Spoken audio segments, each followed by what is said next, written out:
সেনা বনাম রাজ্যের শাসক দল, এখন এই একটা ন্যারেটিভ তৈরি হয়েছে। বিতর্কের সূত্রপাত টিএমসি সভামঞ্চ সেনার তরফে খুলে দেওয়া নিয়ে। আচ্ছা, সব কিছু নিয়ে তো রাজনীতি করা ঠিক নয়। এবার এই প্রেক্ষিতেই প্রশ্ন উঠছে, পশ্চিমবঙ্গ কি ভারতের থেকে আলাদা বা আলাদা হয়ে যাবে? এই প্রশ্ন তুলছেন বিজেপির প্রথম সারির এক নেতা। কি বলছেন, কোন নেতা তিনি, চলুন শুনে নেওয়া যাক। এতে কার লাভ হবে? পশ্চিমবঙ্গ কি ভারত থেকে আলাদা হয়ে যাবে নাকি? এই করতে গিয়ে টিএমসি এবং এখানকার সরকার ভারত বিরোধী হয়ে যাচ্ছে, দেশ বিরোধী হয়ে যাচ্ছে। এতে কার লাভ হবে?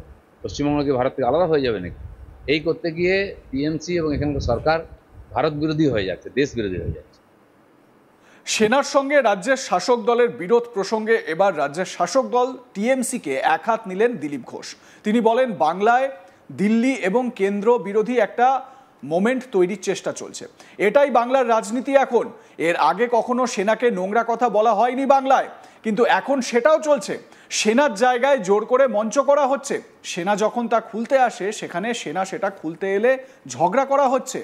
সেনা তো ভারতের গর্ব, আর সেই সেনার সঙ্গে ঝগড়া করা, এতে কার লাভ হবে? পশ্চিমবঙ্গ কি ভারতের থেকে আলাদা হয়ে যাবে? তৃণমূল সরকার ভারত বিরোধী হয়ে যাচ্ছে, এমনই মন্তব্য করেছেন দিলীপ ঘোষ।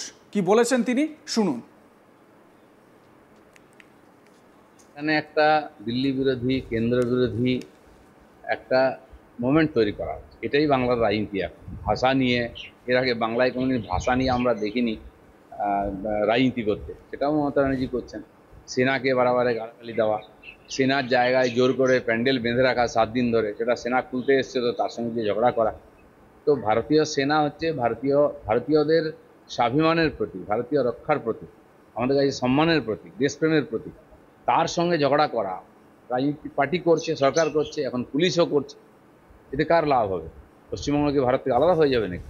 এই করতে গিয়ে টিএমসি এবং এখানকার সরকার ভারত বিরোধী হয়ে যাচ্ছে, দেশ বিরোধী হয়ে যাচ্ছে। তৃণমূলের দাবি, বিজেপির ইডি সিবিআই দিয়ে তাদের ঠেকাতে পারছে না, তাই এখন সেনা নামিয়েছে।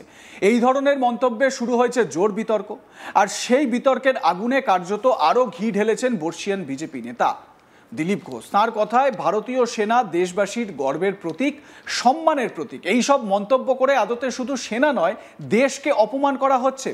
যদিও বিষয়টা সেনা বনাম পুলিশ নয় বলেই মঙ্গলবার সাংবাদিক বৈঠক থেকে বার্তা দিয়েছিলেন ডিসি ট্রাফিক ওয়াই শ্রীকান্ত। তিনি বলেন, এই বিষয়ে মঙ্গলবার সাংবাদিকদের মুখোমুখি হন ডিসি ট্রাফিক ওয়াই শ্রীকান্ত। সেখানে তিনি গোটা বিষয়টা ঠিক কি হয়েছে তার একটা ব্রিফ দেন। তারপরেই সাংবাদিকরা কলকাতা পুলিশের শেয়ার করা ভিডিও সূত্র ধরেই প্রশ্ন করেন, সেনার গাড়ি রাইট টার্ন করার পরই তার পিছনে থাকা আরেকটি লাল রঙের গাড়িও রাইট টার্ন নিয়েছিল, তাহলে সেই গাড়িটির বিরুদ্ধে একইভাবে অ্যাকশন নেওয়া হবে? এই প্রশ্ন শোনার পরেই ডিসি ট্রাফিক বলেন তিনি এই বিষয়টা দেখছেন। এবং এ প্রসঙ্গে বলতে গিয়ে ডিসি ট্রাফিক কি বলেছেন শোনাবো তার বক্তব্য, শুনুন। আমরা পুলিশ সোর্সেস থেকে পেয়েছি যে সিসিটিভি দেখা যাচ্ছে, সেখানে এই আর্মি ভেহিকলটার পরে রেড কালারের একটা গাড়ি সেম ভাবে রাইট টার্ন নিচ্ছে। সেই গাড়ির বিরুদ্ধেও কি আপনারা মানে একইভাবে স্পেসিফিক কেস করেছেন? না না, ওটা এরকম কোথায় তো আপনি দেখবেন স্যার, যেটা কলকাতা পুলিশ যে ভিডিওটা শেয়ার করেছে তাতে আর্মি ভেহিকল রাইট টার্ন করছে, যেটা ফাউল। তার ঠিক পেছনে আরেকটা লাল গাড়ি, সেটাও রাইট টার্ন করছে। সিপির গাড়ি তখন ওটা আমি দেখছি, ম্যাটার দেখছি। এই প্রশ্নে কিছুটা যে হকচকিয়ে গেলেন ডিসি ট্রাফিক, সেটা দৃশ্যতই স্পষ্ট। গোটা ঘটনার বিষয়ে DC traffic Y Srikanth footage ধরে ধরে ঠিক কি ব্যাখ্যা দেওয়ার চেষ্টা করেছেন সেটাও একটু দেখাই আপনাদের, দেখুন। আপনি দেখতে পাচ্ছেন এখান থেকে যে আর্মি ভেহিকল ছিল, এখান থেকে ওয়েস্ট ডাইরেকশন থেকে east direction towards Lalbazar street যাচ্ছিল।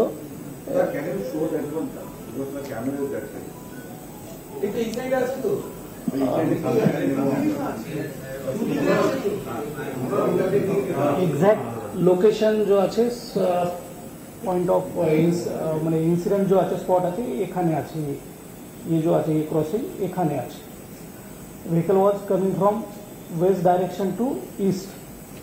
এখানে আমি একটা আপনার বোঝানোর জন্য এটা ইয়ে করা আছে, দিস ইজ দ্য গ্রিন, এটা যে অ্যারো আছে, নর্মালি পাসপোর্ট অফিস যদি যেতে হবে তো no vehicle come to this lane. তারপরে এখান থেকে যে লেন আসে এখানে একটা ডিভাইডার আছে, আমি পরে ভিডিওর মধ্যে আপনাকে আবার বুঝাবো ওটা। তো এখান থেকে ওয়েস্ট থেকে ইস্ট ডাইরেকশন যখন যাচ্ছে তো it is meant for only straight towards east direction, but এখানে আমার পোস্টিং থাকে অলরেডি, এখানে ওনাকে সিগন্যাল দেখানো হয়েছিল বিকজ অফ ওটা বড় গাড়ি আছে, গুডস ভেহিকল, মানে গুডস ভেহিকলটাতে মানে আর্মির হেভি ভেহিকলস থাকে, somehow he ignored that signal. Reserve ব্যাংকের সামনে हाँ, रिजर्व बैंक म्यूजियम के सामने somehow he missed the signal and again he violated this lane violation was there, and again from here he took the right turn which is not allowed, and for this sufficient signages, signal, everything is placed there, and वो জন্য এখানে ওটা incident হয়েছে। और যখন এটা incident হয়েছে normally এরকম ইনসিডেন্ট হলে যেরকম আমি ব্যবস্থা বাকি সিভিল পাবলিক ইনার আগেনস্টে নিই ওরকমই ওনারে আগেনস্ট এটা একটা লেটার অফ কমপ্লেন দিয়ে হেয়ার স্ট্রিট থানা থেকে লিগ্যাল অ্যাকশন নেওয়া হচ্ছে। This is the incident. একটু ভিডিও দেখান করুন, আমি এখন ইনসিডেন্টের ভিডিও দেখাচ্ছি আপনাকে।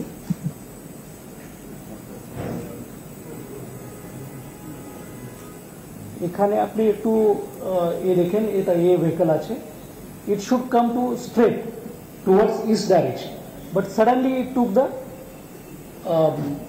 Right turn, and such kind of incident मतलब ट्रैफिक देखो कोलकाता ट्रैफिक पुलिस प्रथम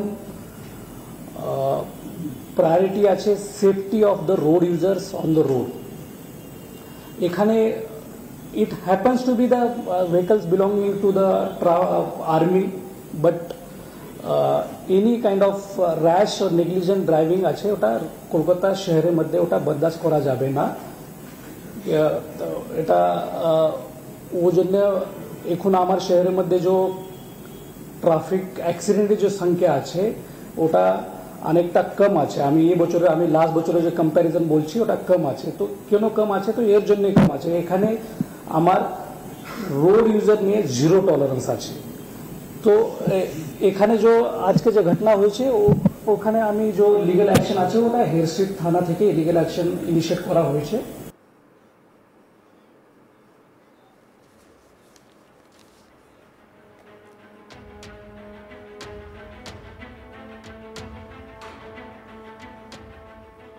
আপনাদের মতামত জানান, দেখতে থাকুন আজ তাক বাংলা, সাবস্ক্রাইব করুন আমাদের ইউটিউব চ্যানেলটি, বেল আইকন প্রেস করুন নোটিফিকেশন পেতে।